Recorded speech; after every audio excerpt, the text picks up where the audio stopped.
यावेळेस माझी लग्नानंतरची पहिली दिवाळी आहे. हो सासऱ्याकडे जायचं आहे. हो तुझी गाडी भेटेल का? गाडी तर भेटेन तुले, पण तुला परवडणार नाही गाडी, काऊन? कारण की याची ॲव्हरेज खूप कमी आहे. तुला 1000 रुपयाचे पेट्रोलच लागत नाही यार याच्यामध्ये. ठीक आहे ना, 1500चा भरू ना.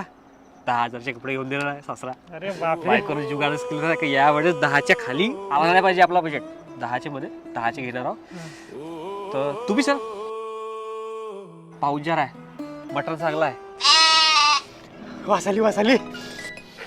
बाकी अरे ते आजेस असे मरून पावली आमची, तर आता मी जाणार होता, तुमचीच वाट पाहत होतो. आता कपड्यासाठी पैसे द्यायचे होते ना, आणि कालच कपडे घेऊन टाकलो ना पोरीचे आम्ही. आता तुमचा माप नव्हता ना, काही नाही. तर तुम्ही एक काम करा, तुमचे तुम्ही कपडे घेऊन टाका जाऊन सन्या. हा, मी काय म्हणतो मामाजी, कोणत्या मॉलमध्ये जायचं आहे? माल बिल काही नाही, इथून डायरेक्ट बर्डीवर जा. बर्डीला लागते टपऱ्या.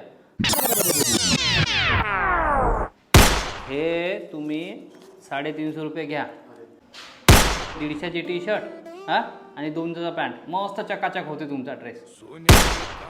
नाही हे 10 रुपये एक्स्ट्रा ठेवा. तुम्ही आणि तुझ्या मित्राला मस्त चाय प्या आणि या. पाहुणचार तर आहे तिकडेच, बेसन भात केलाय, मस्त जेवा, झोपाची सोय इकडे केलीच आहे.